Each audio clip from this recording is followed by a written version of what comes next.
Welcome back, everybody. In today's video, I am giving you 3 tight ends that I think are going to surpass their ADP in terms of end-of-season finish.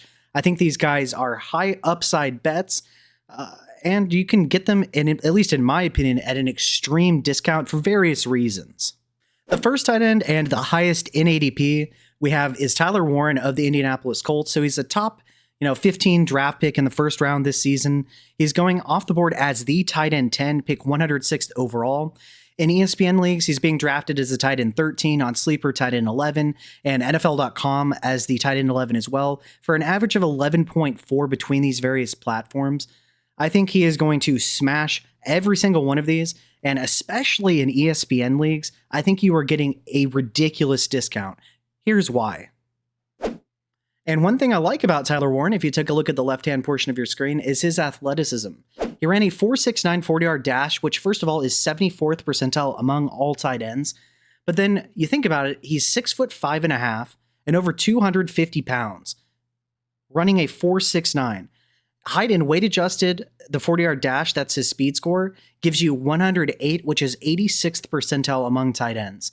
This guy is a superb athlete at a super size. Now, what are some of the negatives? If you take a look at the right-hand portion of your screen at the Indianapolis Colts depth chart, the quarterback position is quite iffy. A-Rich, Daniel Jones, Riley Leonard does not inspire anything but worry. Extremely cautious optimism. I think just worry. I think it's just going to limit the upside of what we could potentially see from Tyler Warren in the sense of offensive efficiency. But then another negative is Jonathan Taylor, a strong running back. They're going to run the ball quite a bit.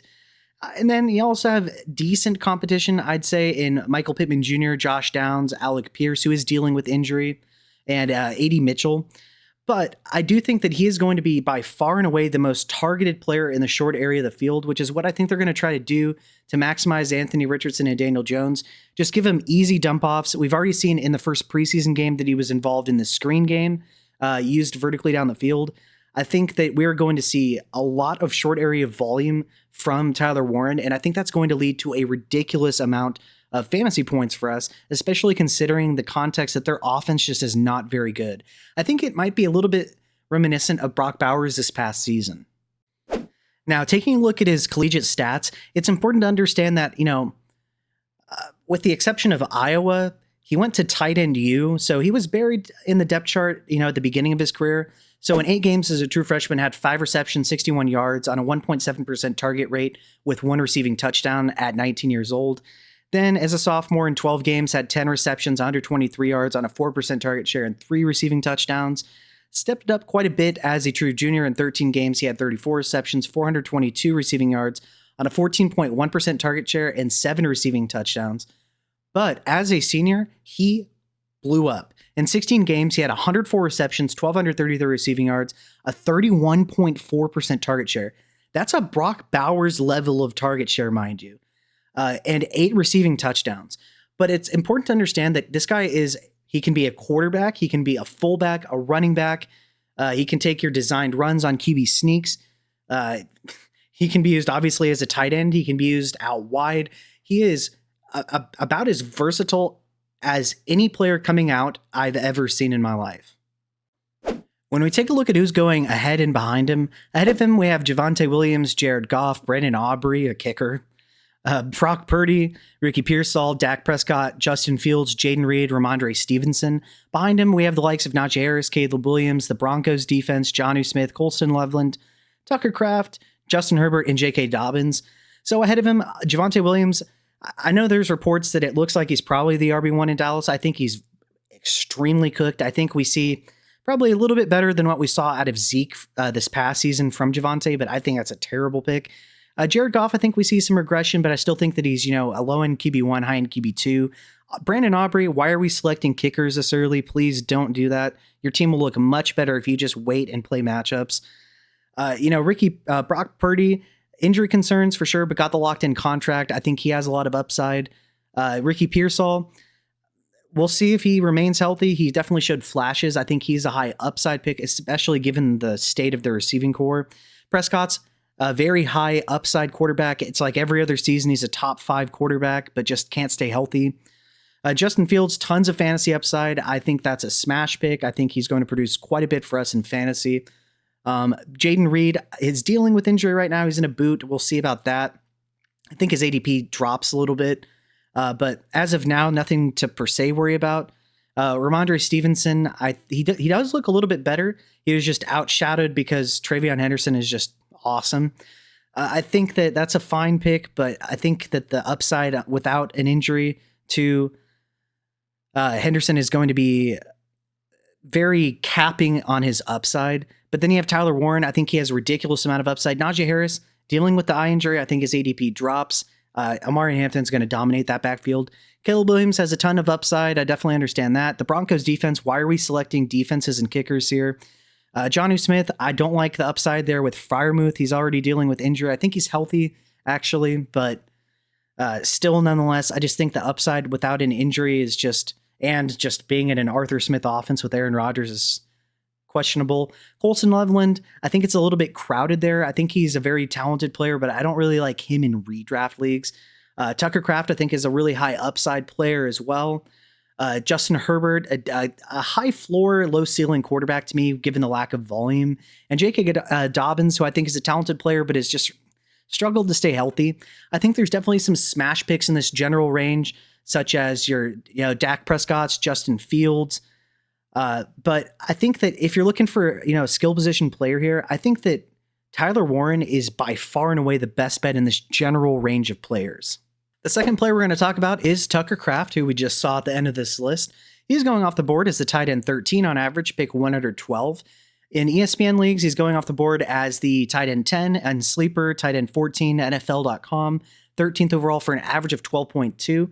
I definitely think that he's a little bit less of a value in ESPN leagues, to be honest, but I think in sleeper especially and NFL, that this guy is going to be a very solid value for us, and I would bet that this guy is a top 10 tight end.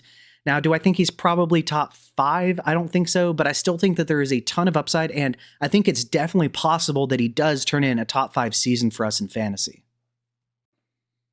Now, you want to talk athleticism? He isn't quite there with the elite of the elite athletes at the tight end position, but across the board, this guy is a much better than average NFL caliber athlete.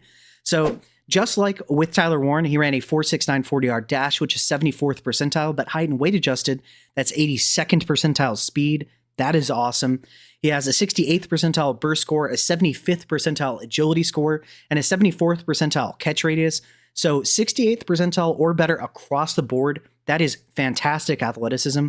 Now, when you take a look at the depth chart, I like this a lot. Now, Jordan Love, I'm a little bit iffy on how good he actually is. He's shown us remarkable quarterback play and sketchy quarterback play. Now, he did deal with injury last year, so maybe things turn around for him. He has an injury in his non-throwing thumb. I believe he tore a tendon. He should be fine for week 1. I'm not particularly worried about that. It's a non-throwing hand, once again. Running game is going to be pretty strong as long as Josh Jacobs is healthy. I think we see a lot of volume, particularly down the line from Josh Jacobs at the expense of the passing game. So that is one thing to consider here, at least in my opinion. We have Jaden Reed. He's in the walking boot. We'll see about him.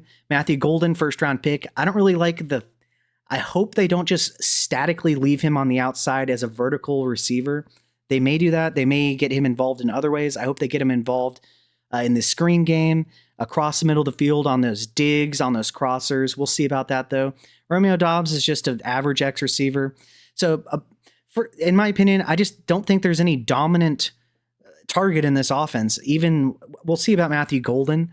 But Tucker Kraft, his competition in Luke Musgrave was actually in the same draft, drafted ahead of him in the second round. But Tucker Kraft has just proven to be better and just taken the job outright.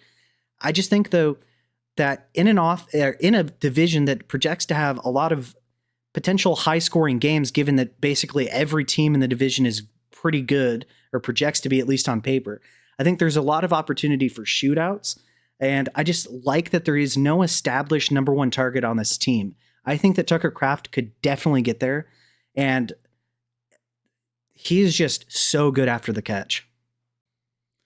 And so, with him, he finished as a top 10 tight end, by the way. So in some of these leagues, he's being drafted later than his end of season finish this past season.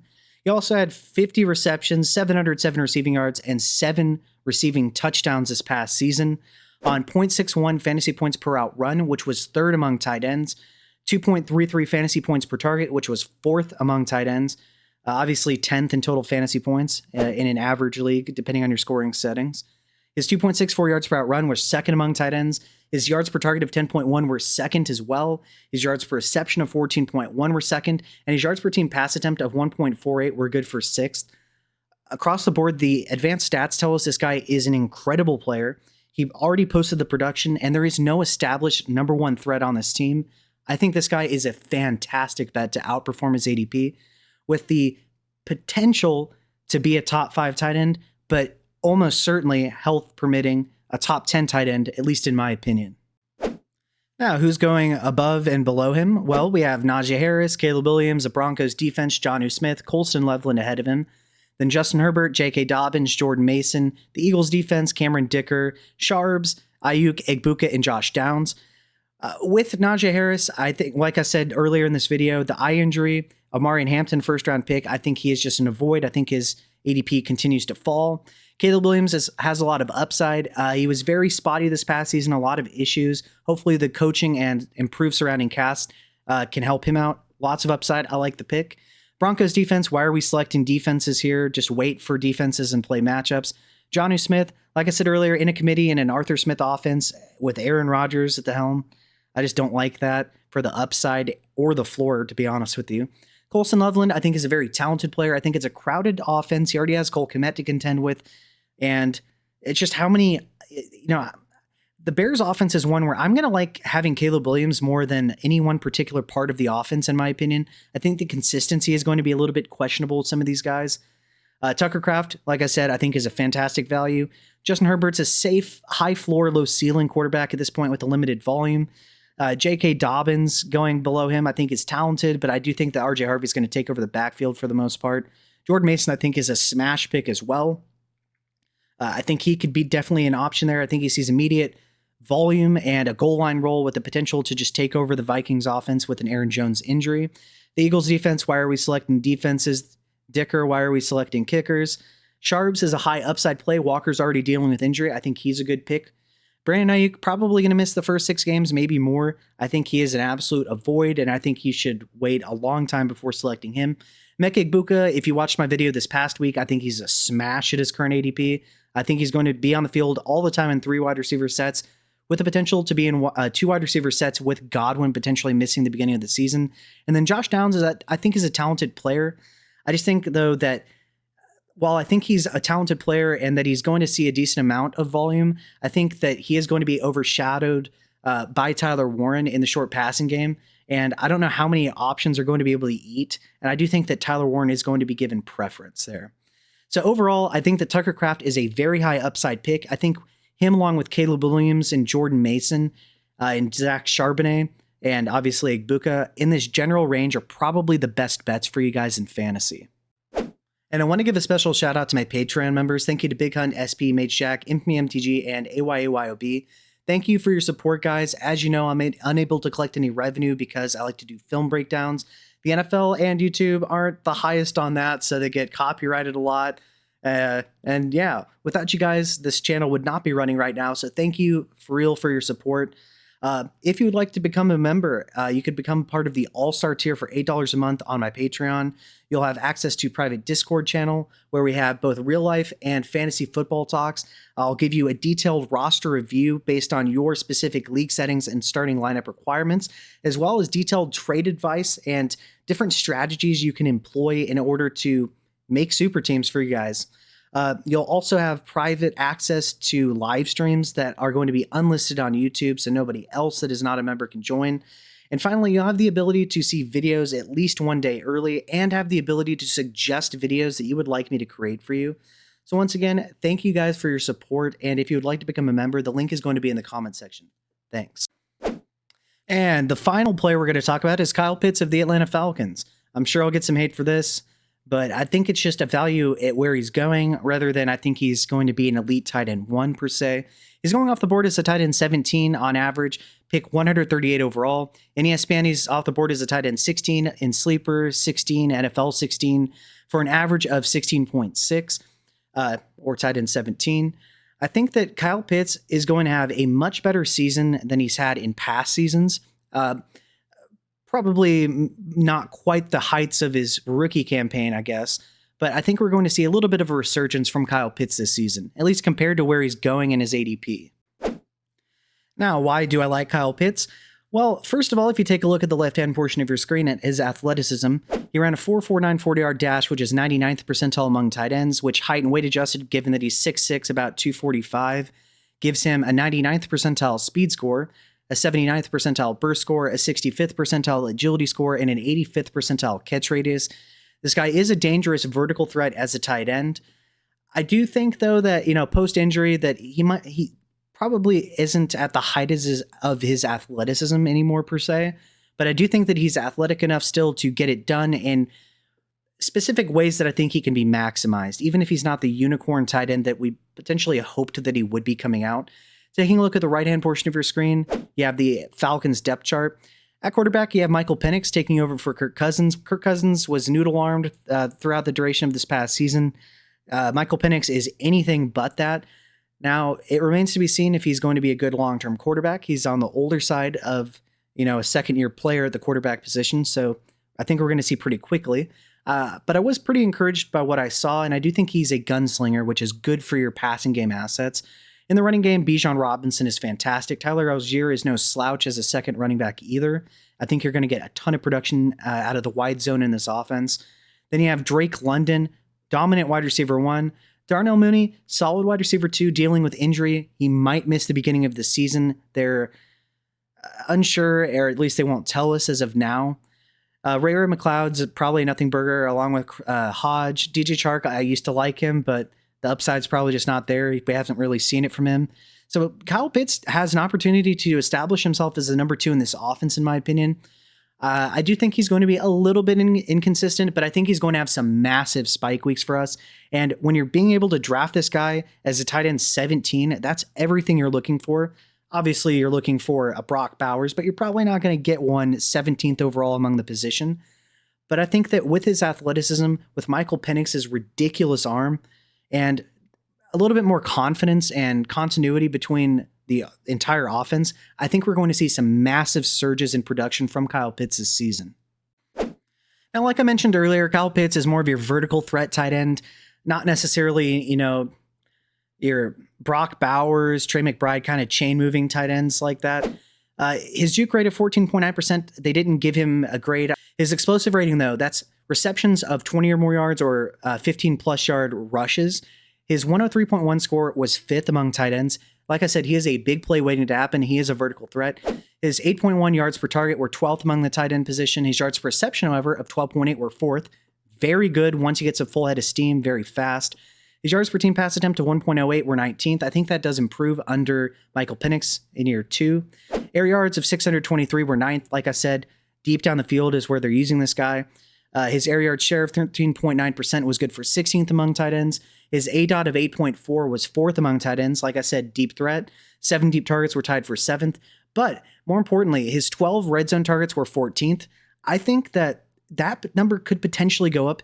But even so, I think that Michael Penix is going to be able to get the ball to Kyle Pitts a lot better than Kirk Cousins is. And I know we all saw the one drop where Kyle Pitts threw it up in the air for the defender to get the interception. I think everybody has this negative view on Kyle Pitts just because he was touted as this ridiculous unicorn, and he did produce in his rookie season, but he's just never reached those heights again. And I think he gets an unfair rap, at least in my opinion. But overall, I think that he is an explosive player, and paired with a new quarterback, I think that could unlock some of his talent. Now, taking a look at who's going before and behind Kyle Pitts, before him we have Dalton Kincaid. I think he's an interesting player. He was injured last year, but he was basically set up to be the guy, and he just didn't produce. So I'm starting to be more and more out on Kincaid. I think he's an average tight end. Jordan Love, we saw, over half of his first season starting, he looked dominant and like an elite quarterback, but basically the entirety of this past season and the first half of his first starting season, he just hasn't looked that great. He did deal with injury this past season. I really don't like Jordan Love. I'm out, but I could be wrong. Jake Ferguson, I think, is a high upside play as well. I think that people forget just because he was injured this past season. I think he's a decent pick as well. I would not be picking the Ravens defense here, and I'm a Ravens fan. Dallas Goedert, I don't like him at all this year. I think he's aging. I think there's just such a limited amount of passing volume, so many players in that offense to get the ball to that I'm just out. Austin Eckler, I don't know why he's going here. I think he's washed. I think his role decreases. And yeah, I just don't like that pick. CJ Stroud, his line is just so bad that I don't know what he's going to do this year. They got him a lot of players, but I think it's going to be kind of like a Caleb Williams situation to a degree with Stroud, where it's awesome, but if you don't have any time to do anything, I do worry for him. Very talented player, though. Tank Bigsby, I think, is a decent upside shot at a lot of touchdown upside. I think that offense should be humming. Jaden Blue, very risky. I don't think the upside is as good as some people think it might be. I think he was more of a scat back, and then he really never took over at Texas. There were just injuries that allowed him to take over as the RB1. He had fumbling issues. I think there's upside there, but I just don't think the upside is tremendous. From a volume perspective, maybe he's just crazy efficient and everything I saw in film changes, but I just don't like him that much, honestly. Kyle Pitts, I think, like I said, lots of upside, kind of probably projects to be a little bit volatile. But after him, you have the Bills defense. Why are we picking defenses? Trey Harris, they now brought in Keenan Allen there, so I think he should be going down in ADP. Jaden Higgins, I think, is an interesting player. I think he could see a decent amount of volume. I think they try to get the ball out of Stroud's hands pretty quickly, given their offensive line. JJ McCarthy, I think he's a massive sleeper as well. I think he brings rushing upside to the table and what should be a great offense. Hopefully he looks good. Drake May, tons of rushing upside. I think he could be a Josh Allen-y type of player. If he hits his ceiling, they get better players around him. They've already done so with TreVeyon Henderson and selecting an offensive tackle with the 4th overall pick. Texans defense, Chase McLaughlin, why are we picking kickers and defenses? And then Isaac Rindo, I think, is a high upside play as well. He is dealing with injury right now, and it's like all of San Francisco's players, regardless of position, get hurt all the time. But overall, I do think that Kyle Pitts is a very good pick here, especially when you consider who's going after him. If you need a quarterback, I could definitely understand a high upside shot there. But I think in terms of the players going after him, I think Kyle Pitts could give you a solid amount of production, albeit a little bit less consistently at the tight end position. And so, yeah, those are 3 tight ends that I think are going to outperform their ADP. What do you guys think? Where do you agree? Where do you disagree? Who do you think is going to outperform their ADP at the tight end position? Let me know below in the comment section. With that being said, if you would be so kind, feel free to subscribe to the Patreon. I'm unable to collect revenue from these videos because I do a lot of film breakdowns during the season. The NFL and YouTube don't really like that, so it gets copyrighted. Any bit of support would be greatly appreciated. If you can't or don't wish to, that's awesome as well. If you could just like the video, subscribe to the channel, share it with your friends, I would really appreciate it. Thanks for watching and have a good day.